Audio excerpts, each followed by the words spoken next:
nosotros pasamos a hacer el cierre del ciclo. Este ciclo nace el año pasado, cuando decidimos, bueno, sabíamos que se cumplían los 25 años de la caverna y queríamos, nosotros estábamos como debutando con un gobierno de corte neoliberal, que no es la primera vez que vivimos y que vivimos casi 25 años atrás. Entonces, la idea era unir un homenaje con un ciclo de reflexión sobre el papel del neoliberalismo, porque, bueno, pensamos que después de la crisis del año 2001 que habíamos vivido acá en Argentina, el neoliberalismo había desaparecido por completo. Lo hemos visto emerger en distintos países, pero la verdad que no sabíamos que iba a tener asidero, porque tuvimos una pequeña experiencia eh, con el gobierno de Macri, que duró 4 años y se difuminó. Pero bueno, se volvió y se volvió con mucha más fuerza. Entonces, ameritaba, ¿no? Ameritaba la discusión, ameritaba la reflexión. Y entonces, bueno, hicimos eso, ¿no? O sea, una especie de lectura política, ¿no? De la caverna.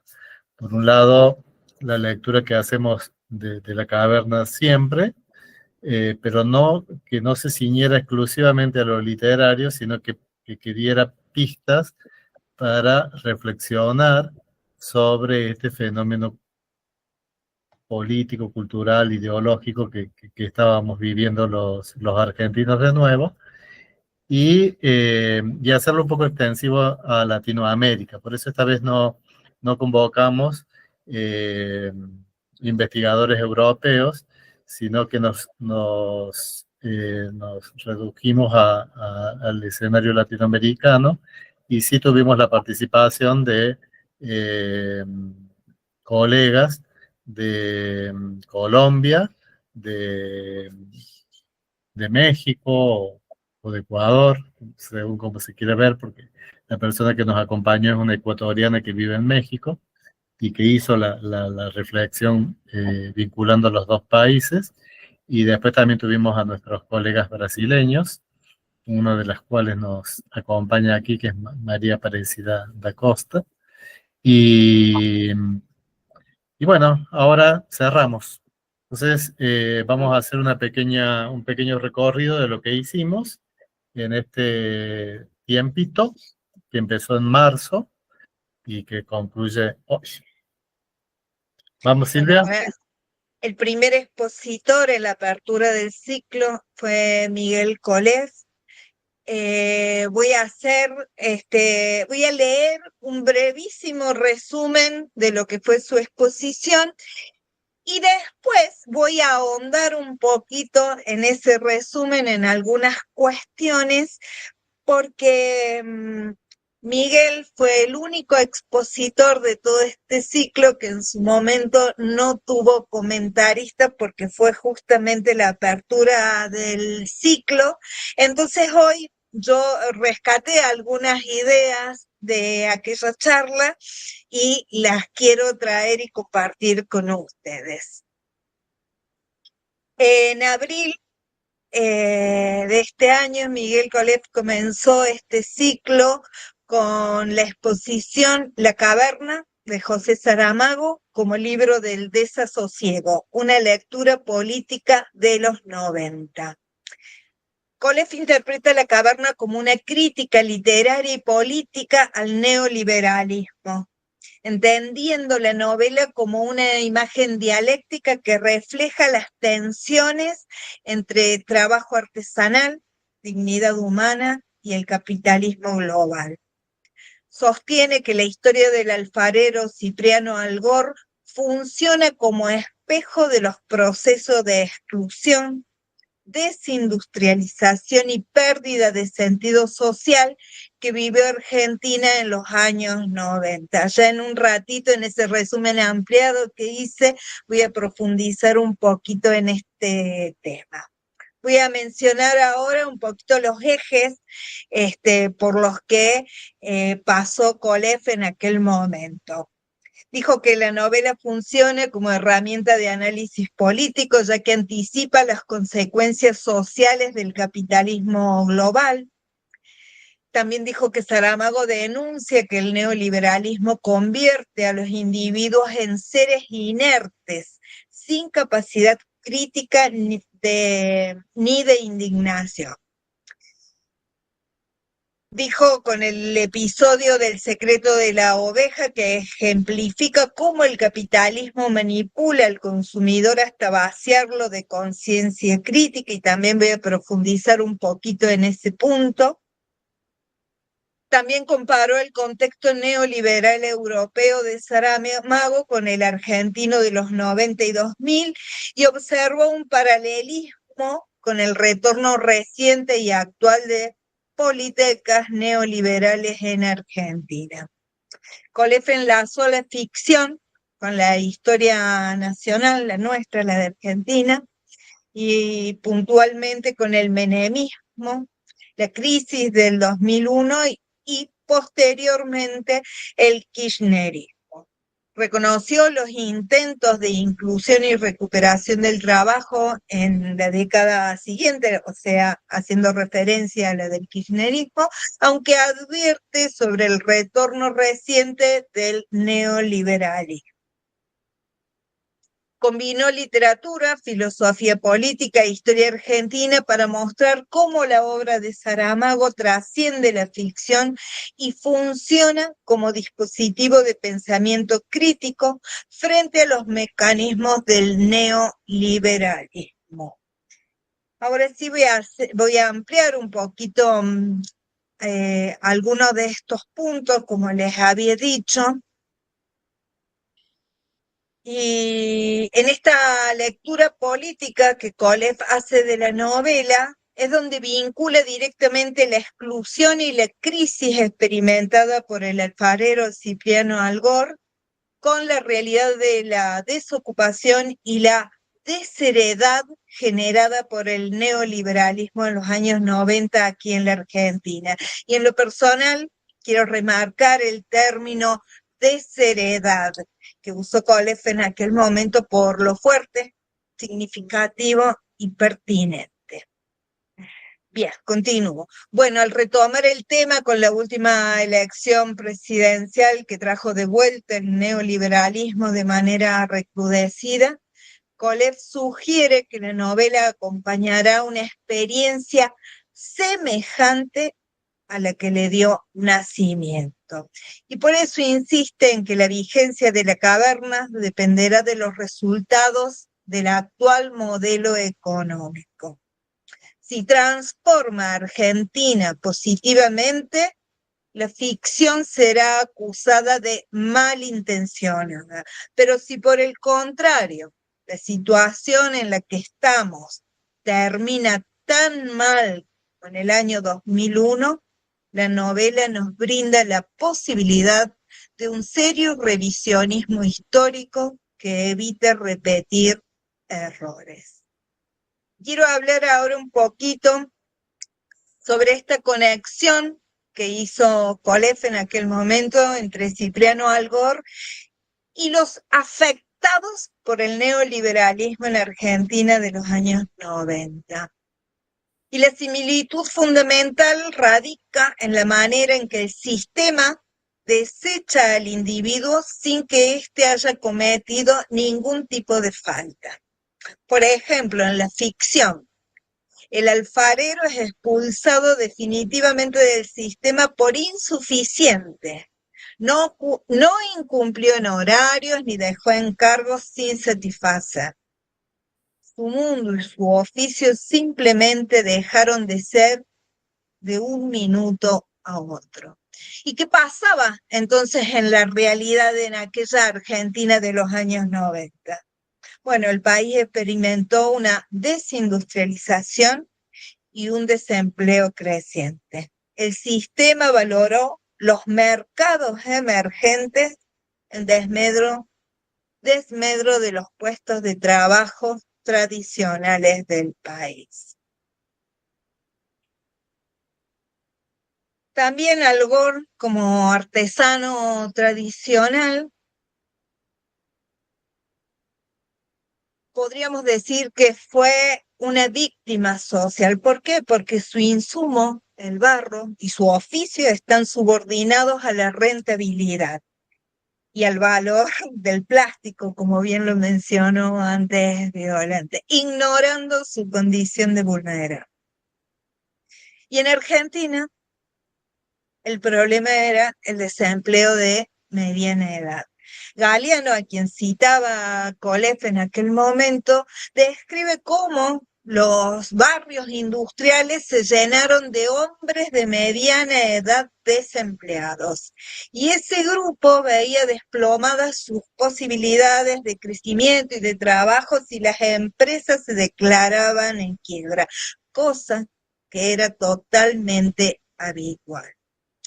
Así, Colef aseguraba que si Cipriano Algor hubiera sido argentino de mediana edad que vivía en aquel periodo, habría corrido la misma suerte que tuvo en la novela, porque la ecuación barro-plástico se hubiera visto subordinada a la lógica de la rentabilidad.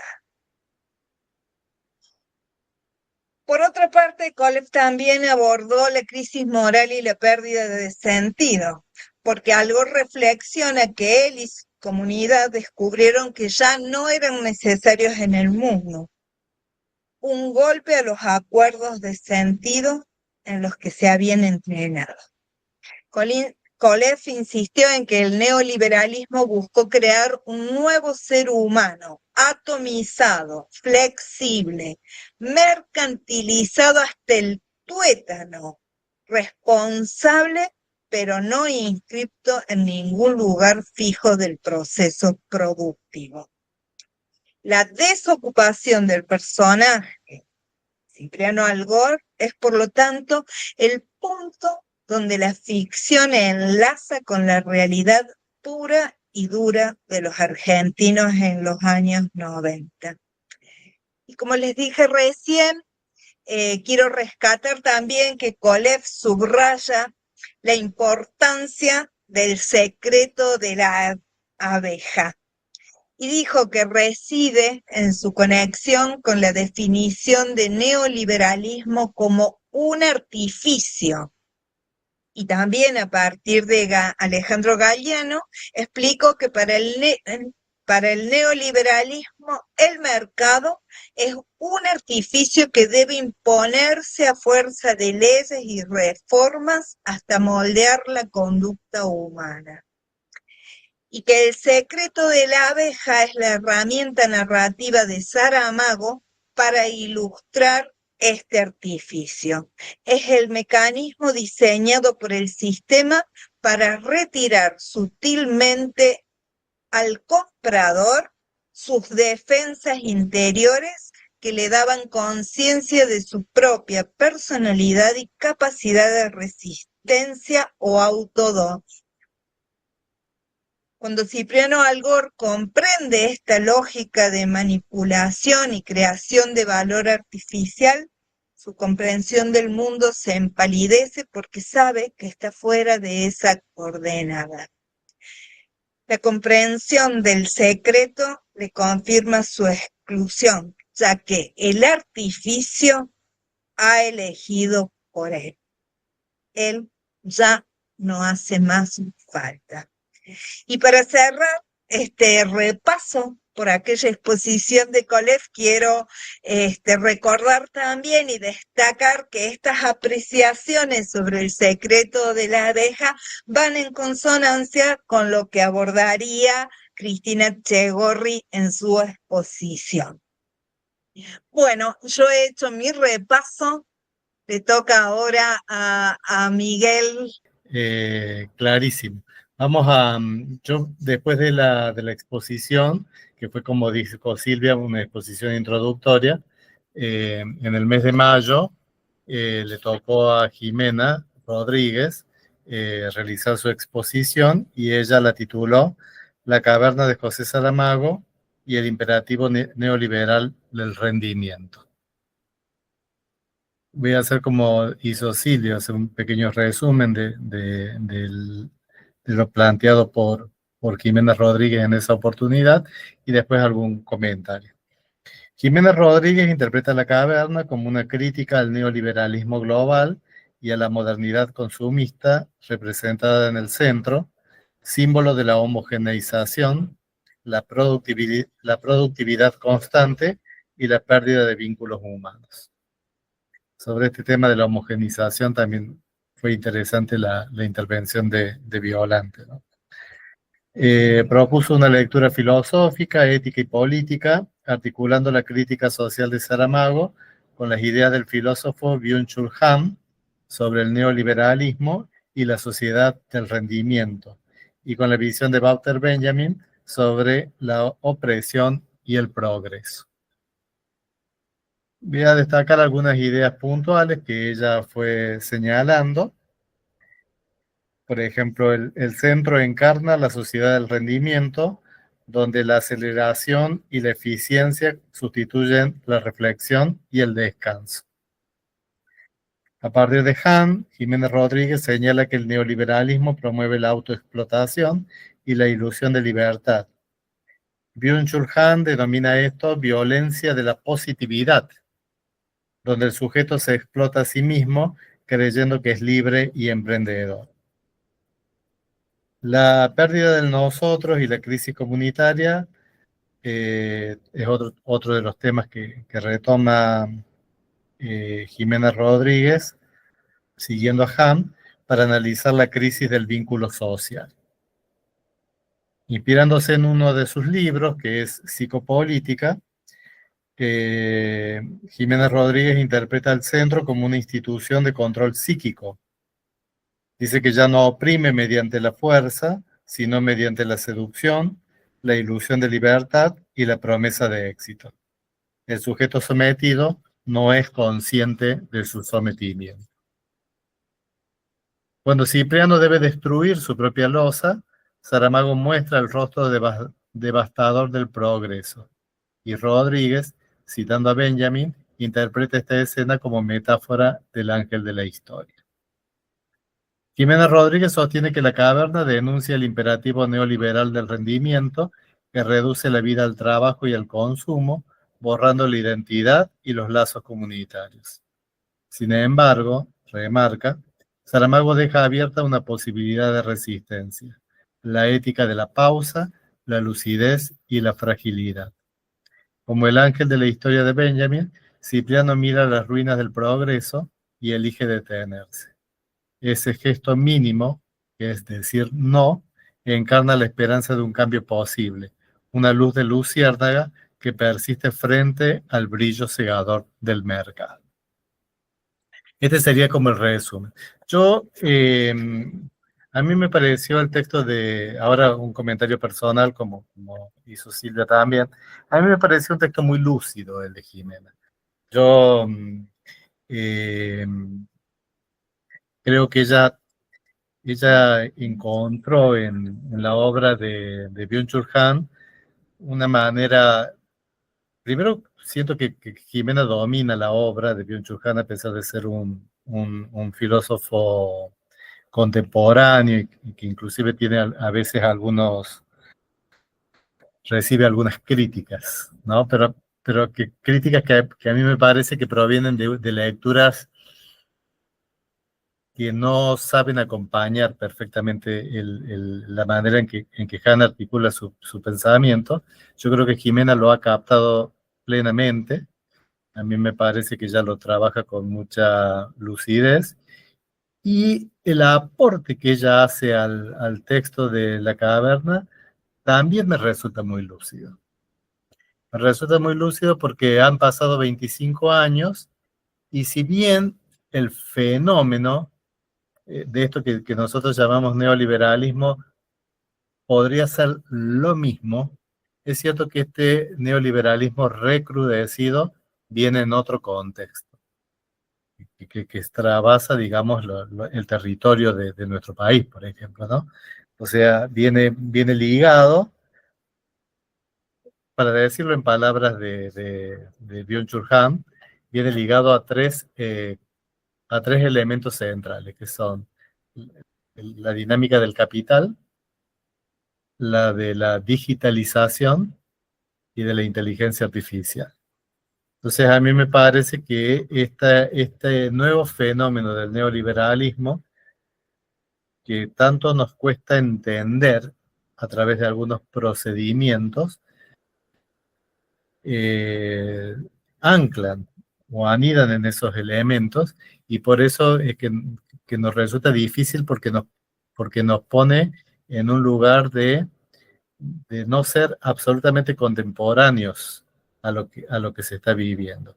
Cuando se dice, por ejemplo, esta frase, ¿no? Que puede ser discutida, pero que los jóvenes votan a la derecha, eh, o que el presidente Milei ganó por un fuerte predominio del voto juvenil, esa expresión a mí me parece que puede estar ligada a una comprensión del capital, la digitalización y la inteligencia artificial, que nosotros no del todo la podemos llegar a manejar, porque nos hemos construido desde otras,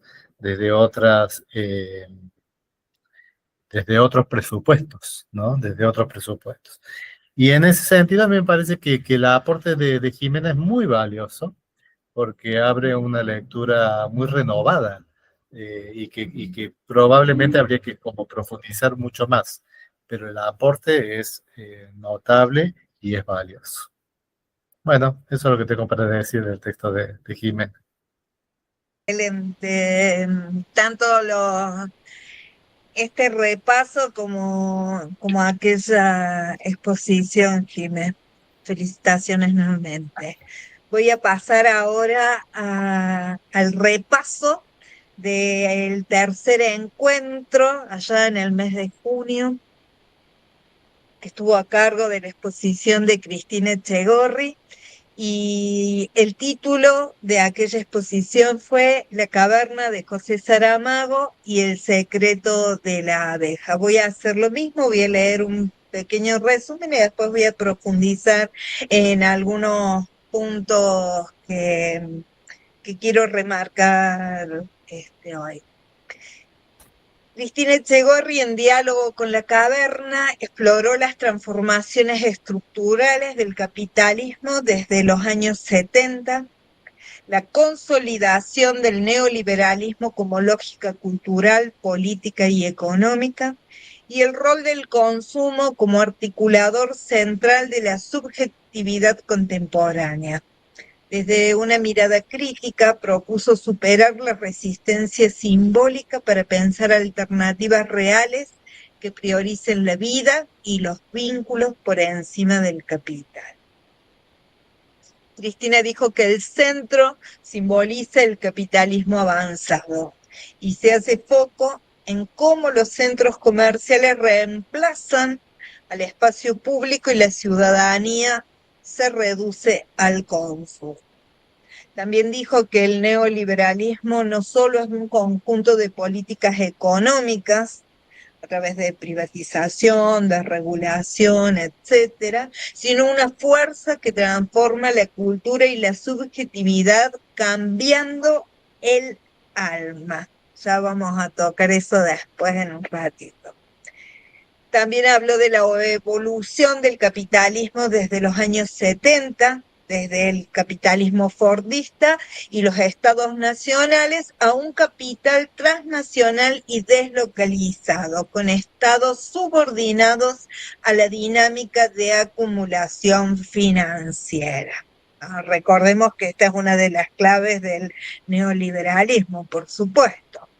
En aquel momento, Cristina también habló de el péndulo argentino, esa oscilación histórica de la política económica argentina entre modelos heterodoxos, con mayor intervención estatal, y ortodoxos, que son los gobiernos neoliberales. En aquel momento, Cristina argumentó que a pesar de estos vaivenes, la lógica subyacente del secreto de la abeja ha permanecido intacta, influyendo en ambos lados del espectro político. Y también dijo que el concepto central, el secreto de la abeja, describe el mecanismo mediante el cual el capitalismo debilita las defensas internas de las personas. Lo voy a volver a traer dentro de un ratito porque estamos hablando del alma, que fue lo que remarqué recién, impulsándolas a un ciclo interminable de consumo. Y Cristina en aquel momento, al final de su exposición, hizo una propuesta de construir activamente alternativas al capitalismo. Si bien lo voy a profundizar también en un ratito, anticipo que esas propuestas son las de repensar la economía para que se centre en la vida y el bienestar, que sea distributiva y respete los límites del planeta, inspirándose en los valores de cooperación, creatividad y vínculos afectivos presentes en la obra de Saramago. Y les decía recién que quería mencionar algunos conceptos claves en esta exposición de Cristina, y por supuesto el concepto central de su exposición, que fue el secreto de la abeja. Que esta metáfora que está en la caverna es el concepto primordial de toda su exposición y representa, como lo dije recién, el mecanismo sutil y persistente del capitalismo para debilitar las defensas interiores de las personas. Y a esto me refiero, o interpreto yo que se refería Cristina cuando hablaba de el alma, su conciencia, la personalidad y la capacidad de resistencia. ¿Y cómo hace esto el capitalismo? Lo hace creando estímulos y sugestiones constantes para que el deseo de consumir sea insaciable, haciendo que los individuos se enfoquen en la satisfacción inmediata a través de la compra en lugar de prestar atención a su condición de ciudadanos o de trabajadores. Y acá enlazo con otro concepto clave, la modificación de ciudadano a consumidor.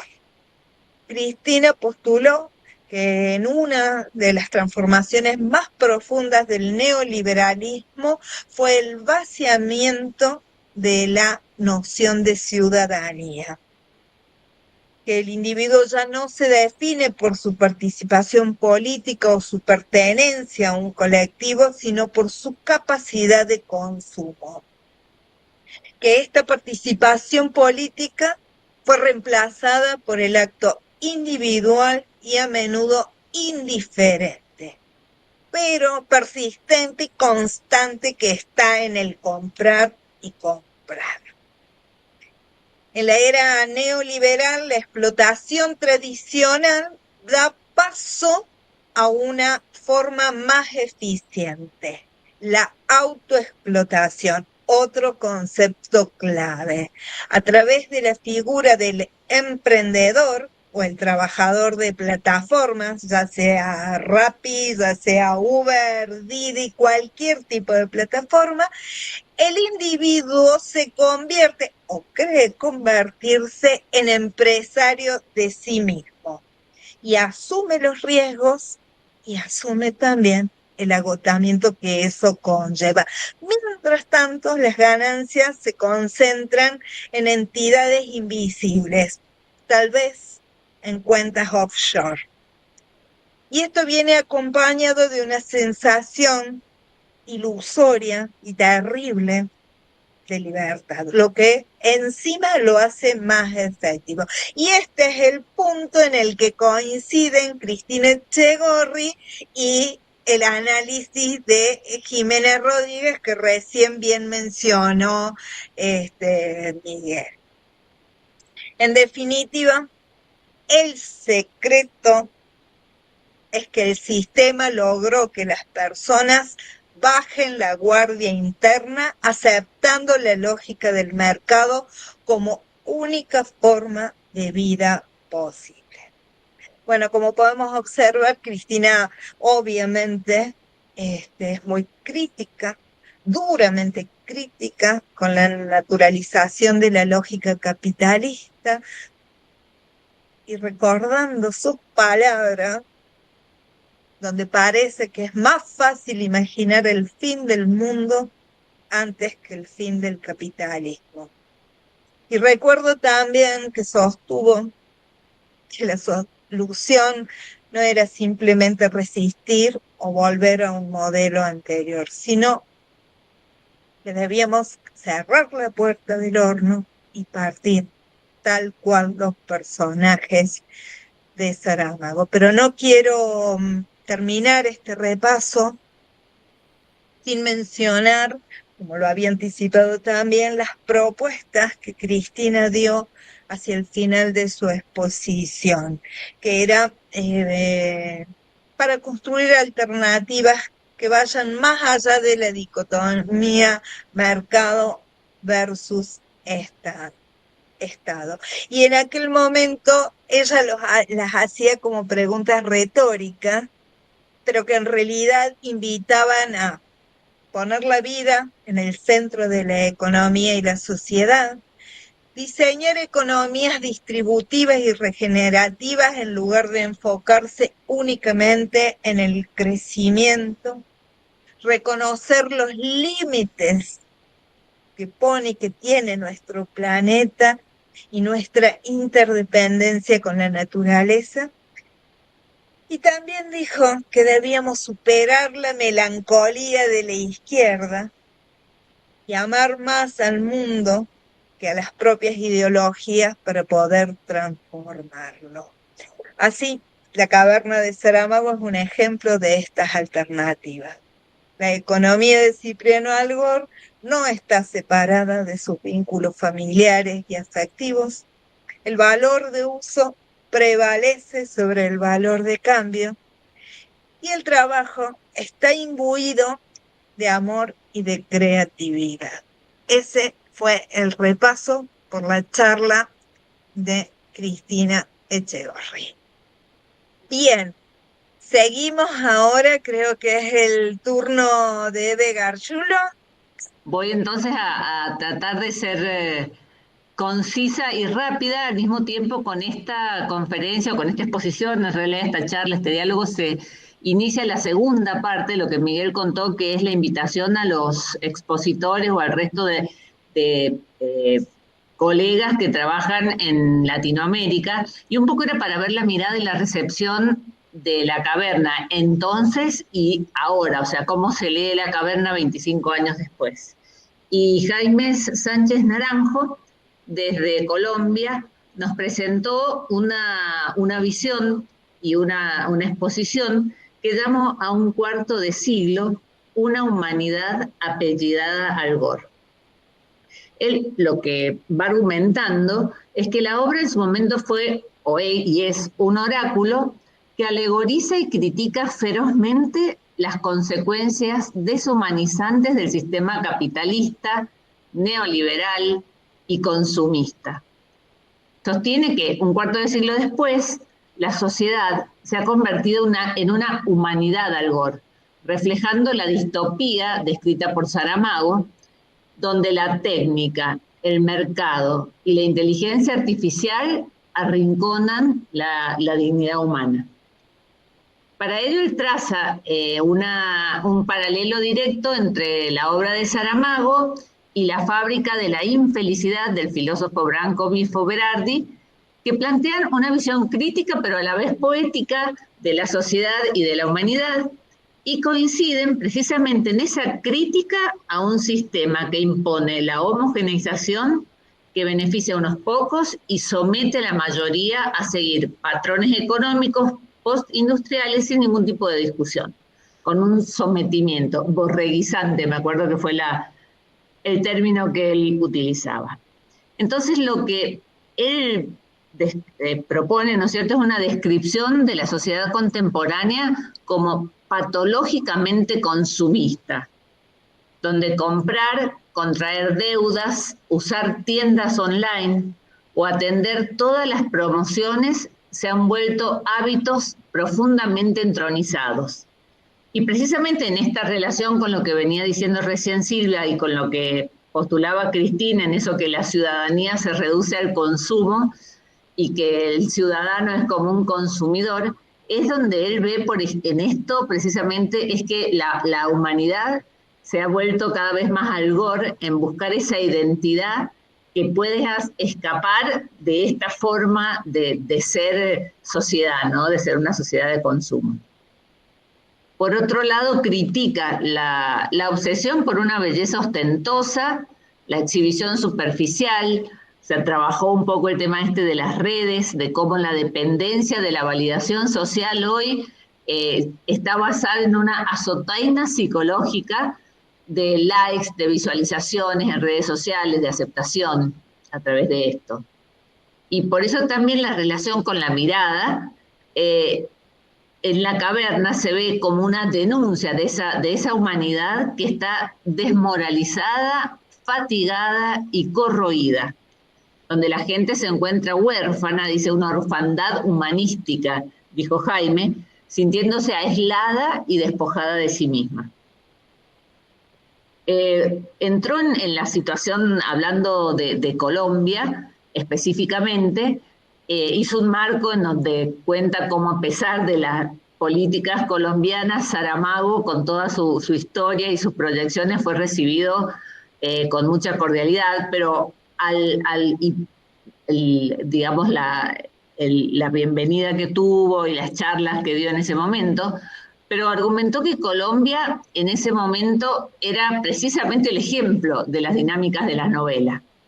La adopción de las políticas neoliberales, capitalistas y de apertura económica desde los años 90 fortalecieron los grandes sectores económicos, la banca, las comunicaciones, la minería, y que actuaron en Colombia como el centro, o sea, era la metáfora de La Caverna trasladada a la situación local.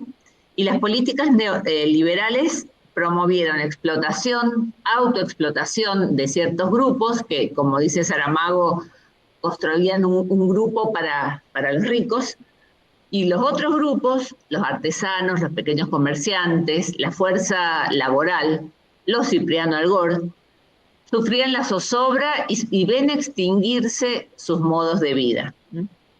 La opresión del neoliberalismo se traduce en Colombia, según él comentaba, a un desplazamiento físico y cultural de las comunidades campesinas, indígenas y afrodescendientes. Esto fue muy rico en todo el debate, no voy a ahondar, pero creo que toda la parte post-conferencia o post-charla de su visión ya personal de la historia de Colombia fue muy interesante. Jaime criticó duramente la relación de dependencia y de sumisión, esto que le decía borreguizante, de Colombia con Estados Unidos, que hoy podemos ver de nuevo en todas las políticas internacionales de una forma terrible, cómo trabaja el mercado con esto y a quién le importa qué y cuándo, y señala los impactos negativos de los acuerdos que se hicieron, ¿no? El mercado nacional se ha visto inundado de productos estadounidenses, llevando a una crisis a los productores locales. Sectores como el agropecuario, por ejemplo, se vieron afectados por la imposibilidad de competir y se produjo un encarecimiento de productos para el mundo nacional, como la carne, ya que se priorizaron la situación de exportación, convirtiendo el acceso a estos alimentos como cuestiones de lujo, ¿no? Y yo pienso hoy en nosotros, a partir de esto, como lo comentaba Jaime en ese momento, y bueno, seguimos hablando de las actualidades, no de las lecturas. Bueno, Jaime Sánchez Naranjo entonces concluye en su exposición que La Caverna sigue siendo una sacudida en medio del letargo y una lectura pertinente para entender el presente. Alineándose con Saramago, denuncia un sistema donde el capital lo controla todo, la política se subordina al mercado y el neoliberalismo no promueve la libre competencia, sino el monopolio disfrazado. Finalmente, reitera la advertencia de Saramago contra un sistema que impulsa esta autoexplotación y la autodestrucción humana, donde las personas son tratados como objetos desechables al servicio del poder económico. Y lo dejo acá, fui mechando con algunas cositas, en realidad en el resumen, nos quedan 8 minutos y no quiero abusar del tiempo de mis compañeros que tienen que exponer. Bueno, Maxi no está, ¿no es cierto? ¿Estaba por ahí, Maxi? Pero ahora no se lo ve. Sé que voy a hacer el comentario de Gabriela Toro. Sí está Gabriela Toro de todas maneras, así que cualquier cosa, si algo no está de acuerdo o en algo me equivoco, que ella nos lo corrija. La exposición de Gabriela Toro, Gabriela es la persona de la que yo hablé hace un ratito cuando estaba Violante, que es una ecuatoriana que vive en México.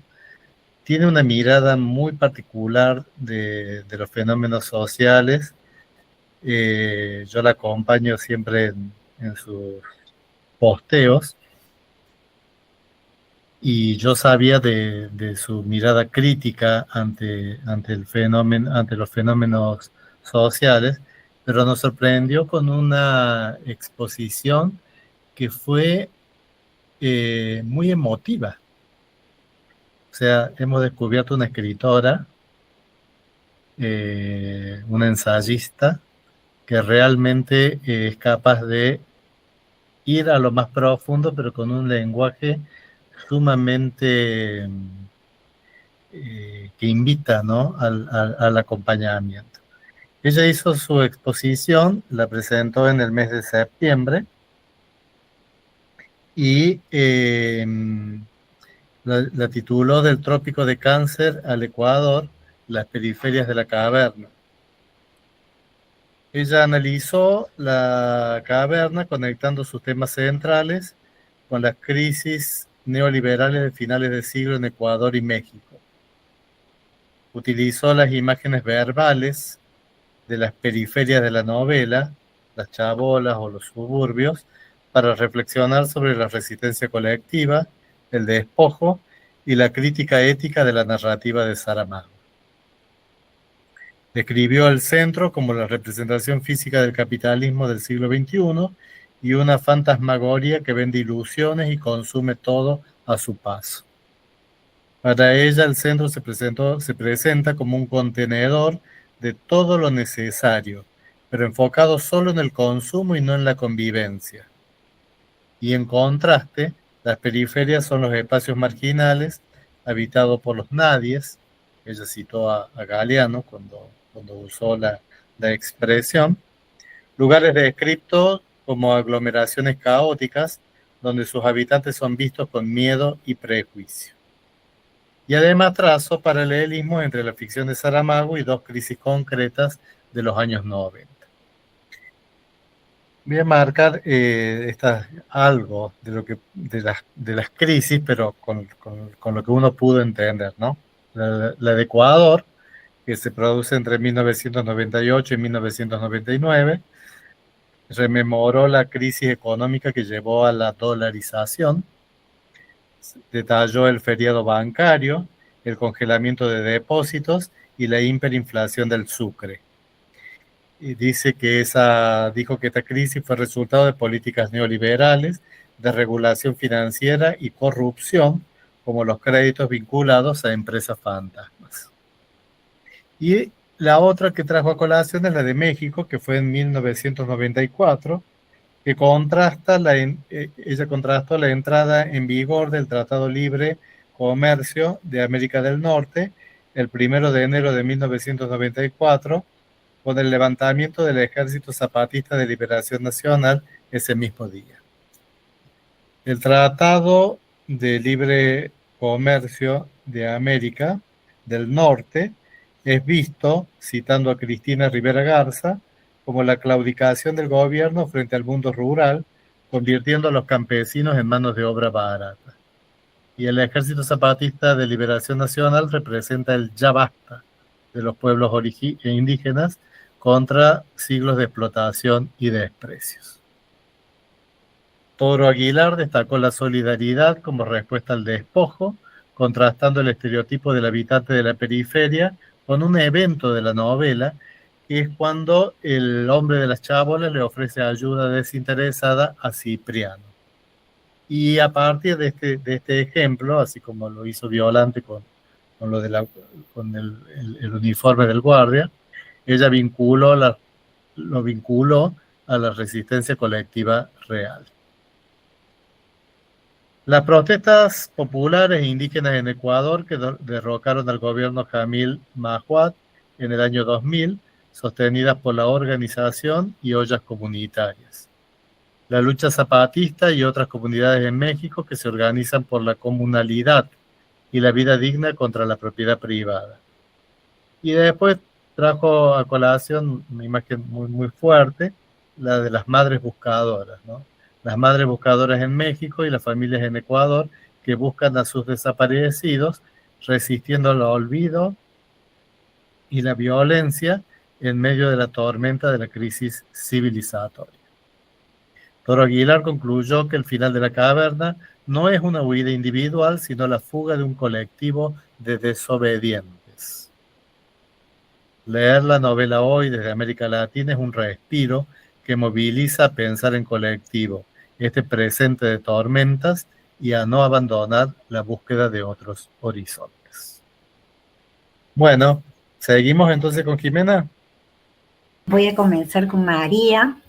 Ella es María Aparecida da Costa, pero tuvimos el privilegio de conocernos en Portugal y de realmente generar un lazo muy estrecho, y ella me dijo que le gustaba que le dijeran María. Así que yo me voy a referir a ella como María. María escribe este texto que se llama De Familias Felizes na Caverna, Representações. En el texto de María, la familia se configura como un dispositivo ambivalente. Al mismo tiempo opera como sostén de los enfoques conservadores y como escenario donde el neoliberalismo proyecta la ilusión de una felicidad supuestamente alcanzable. Así, por una parte, la institución familiar funciona como mecanismo de manipulación de las masas, que terminan contribuyendo de manera paradójica a la restricción de su propia libertad. Y por la otra, se la presenta como un espacio en el que deberían cultivarse los afectos legítimos, reforzando la idea de una comunidad moralmente cohesionada. Esta duplicidad evidencia la tensión estructural del modelo familiar tradicional, que se proclama garante del orden ético en tanto reproduce, y esta es una de las partes que más destaco, dinámicas de control, disciplinamiento y sujeción. En este interior se observan sujetos fracturados, portadores de comportamientos reprimidos, que emergen como síntomas en las prácticas machistas y patriarcales, destaca María. Expresión de un ideal normativo que privilegia la obediencia por encima de la autonomía individual. En virtud de dicho modelo, los hijos, me gusta la mirada que tiene María al respecto, adquieren un valor funcional como garantes de la continuidad moral, mientras que las mujeres, es lo que más destaco todavía, quedan relegadas a un rol esencialmente ornamental, una vez cumplida su función reproductiva. El mandato de, dice María, ser bella, recatada y del hogar, sintetiza esta exigencia. No obstante, la institución familiar, defendida por los moralistas, pierde legitimidad cuando, y destaca con fuerza, los machos fascistas la evalúan según criterios basados exclusivamente en la juventud y la belleza femenina. Esta contradicción pone de relieve que el discurso moral se instrumentaliza para reafirmar el poder patriarcal antes que para sostener vínculos afectivos y comunitarios. En este marco resulta pertinente examinar la reconfiguración de la idea de familia en la caverna de José Saramago. En la novela, la felicidad no se concibe como un bien consumible ni como un estado adquirido mediante objetos, sino como el derecho a la expresión plena de la afectividad, en donde se comparten alegrías y dificultades, se practica el cuidado mutuo, se alimenta el diálogo y se establecen relaciones basadas en la igualdad de género. Esta concepción contrasta de manera directa con el modelo neoliberal, que equipara felicidad y consumo, desplazando la dimensión relacional hacia un plano subordinado y orientando la energía social hacia la producción de lucro y la consecuente alienación. La crisis que atraviesan los objetos artesanales de Cipriano Algor se inscribe precisamente en este horizonte. Sus piezas, concebidas desde la durabilidad y la dedicación subjetiva, pierden valor en un sistema que privilegia lo descartable y desestima la cualidad afectiva del trabajo. El rechazo del centro a sus productos revela la incompatibilidad entre el universo del alfarero y la lógica mercantil que estructura el capitalismo contemporáneo. En ese contexto, la familia adquiere una doble relevancia. Constituye un soporte emocional y de manera simultánea un espacio de resistencia frente a la deshumanización propia del neoliberalismo. El avance del sistema, que aspira a absorber incluso la esfera íntima, intensifica estas tensiones. A medida que el centro intenta homogeneizar las prácticas sociales, la función vital de la familia se torna más visible. Saramago propone así un modelo alternativo, un grupo cohesionado que comparte responsabilidades, afectos y duelos, y que se rehúsa a integrarse a la maquinaria del consumo totalizante. La familia Algor procura vivir fuera de la caja y rechaza convertirse en una figura inmóvil dentro de la caverna neoliberal, al fortalecer la preservación de una red afectiva que desafía la lógica utilitarista del capitalismo tardío. En concordancia con esta propuesta, las costumbres patriarcales promovidas por el sistema aparecen en la caverna no solo deslegitimadas, sino activamente desmontadas. La relación entre Marta y su padre se construye sin jerarquías afectivas y la intervención de ella para posibilitar un vínculo entre Cipriano e Isaura expresa una agencia femenina que subvierte el mandato moral tradicional. El gesto encarna la lucidez afectiva que Saramago presenta como potencia transformadora en su narrativa. En síntesis, la novela evidencia que los vínculos humanos, las emociones, los afectos no pueden ser administrados por el ámbito dedicado al consumismo. La familia de Cipriano Algor se erige como un refugio ante la despersonalización capitalista y como modelo posible de una comunidad afectiva capaz de resistir las lógicas opresivas del neoliberalismo. Lo que yo destaco muchísimo de María es esa visión femenina y feminista que tanto hace falta a la sociedad mundial, y esa visión de una familia que no es reproductora y la mujer no es una imagen bonita, nada más, sino que la mujer cumple un papel esencial, no solo en la familia, sino en la sociedad. María, no sé si te interpreté bien, pero amé tu texto.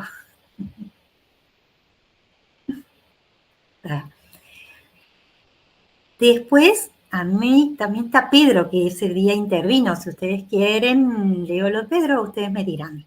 Por en aras del tiempo, nada más. Sí, Jiménez, sí, por favor. Bueno, leo el comentario de Pedro. Pedro fue muy interesante porque hace un análisis de cómo fue creciendo Marcial Gallo y cómo eso representa un movimiento revolucionario. El título de Pedro se llama Feições da Revolução na Caverna. Pedro Fernández de Oliveira Neto propone una lectura ensayística de La Caverna de José Saramago, orientada a examinar cómo determinadas bases del proceso civilizatorio han sido deterioradas en función de intereses autocentrados, excluyentes y ajenos a los modos tradicionales de vida. Según el autor, la novela expone el desplazamiento de una sociedad agraria a una sociedad del consumo ligada a una sociedad del espectáculo, definida por la primacía de la apariencia, de la imagen y de la artificialidad, y caracterizada por la creciente alienación del sujeto. Este proceso revela el conflicto entre fuerzas opresivas y la reivindicación de una dimensión humana originaria. El análisis de Pedro se centra en el itinerario de Marsal, entendido como un principio revolucionario dentro de la narrativa.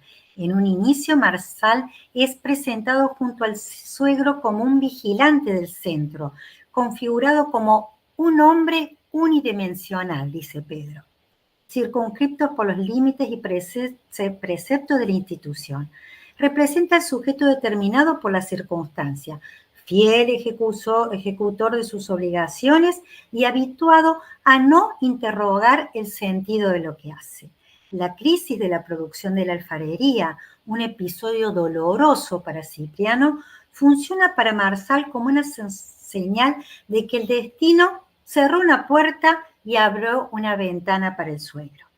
De modo que comprende los dilemas del oleiro como efectos de un tránsito inevitable. No obstante, al comienzo, nada logra desplazarlo de la conciencia y del lugar que ocupa en la estructura social. El texto destaca el contraste entre Cipriano, de pensamiento idealista, y Marsal, vinculado al mundo material, a la experiencia sensible y al aparato ideológico del centro. En la caverna, estas perspectivas se confrontan a través de la figura del maestro y del discípulo y de sus profesiones, alfarero y guardia, lo que permite reflexionar sobre el papel de los individuos en el marco de la civilización contemporánea. Ambos personajes están unidos por la diferencia y por un principio común al hombre saramaguiano, la búsqueda de humanidad en un sistema que tiende a desajustarlos. Una vez instalado en el centro, Marsal empieza a sentirse un inadecuado o un desencontrado, jugando con el nombre del perro encontrado, perturbado por la artificialidad que rige la relación entre el hombre y el capital. Cipriano reconoce estas limitaciones en su discípulo y opta por callar, consciente de, cito, la mejor manera de hacer morir una rosa es abrirla por la fuerza, cuando todavía no es más que una pequeña promesa de capullo. Paulatinamente, en Marsal emerge una pregunta crucial acerca de la condición humana. Su proceso es significativo porque los sujetos insertos en las ideologías dominantes suelen ser quienes, sin saberlo, pueden activar una revolución desde dentro de las propias estructuras. Así Marsal comienza a cuestionar la estrechez del centro y la forma en que éste impone intereses ajenos a la persona. La noticia del embarazo de Marta marca un punto de inflexión en su conciencia. Dice Marsal, creo que comienzo a entenderme con tu padre. Afirma aludiendo al nacimiento de una nueva manera de situarse en el mundo. El momento decisivo llega en el descenso al mundo de abajo, cuando Marsal, guiado por la curiosidad de Cipriano, realiza aquello que el autor define como un acto revolucionario. Transgrede los límites impuestos por la función de vigilante del sitio arqueológico.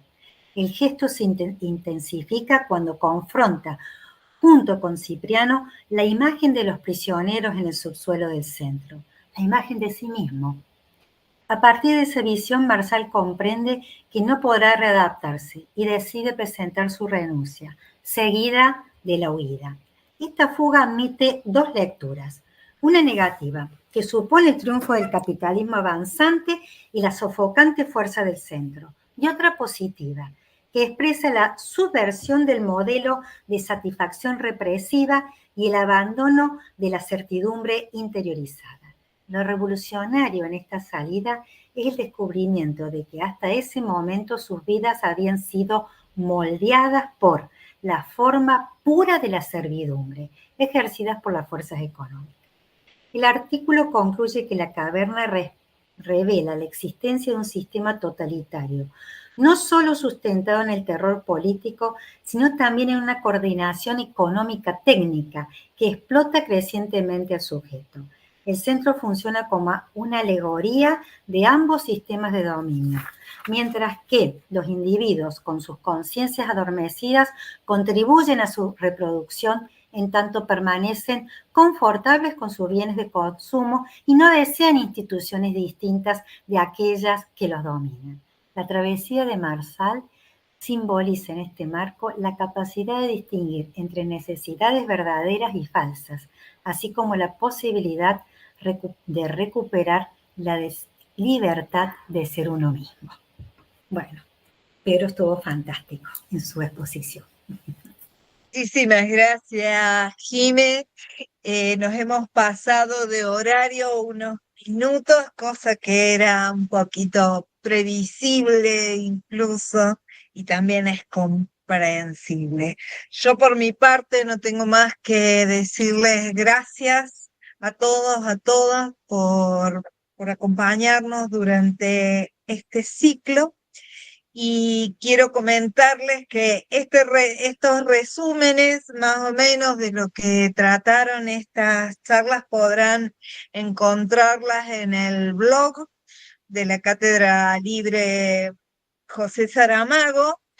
Por supuesto, como lo mencioné al principio, también todas las exposiciones están en nuestro canal de YouTube, también la Cátedra Libre José Saramago. También va a estar en 1 o 2 semanas, va a estar también en nuestro canal de YouTube.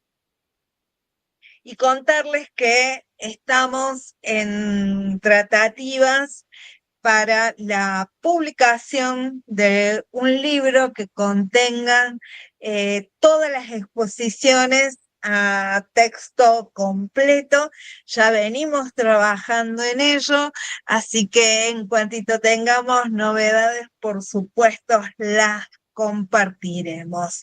Desde mi rol de integrante de este equipo que pensó, que diseñó y que llevó adelante el ciclo, muchísimas gracias a todos por habernos acompañado. Les cedo la palabra a mis compañeros y me despido de todos ustedes nuevamente con un agradecimiento inmenso.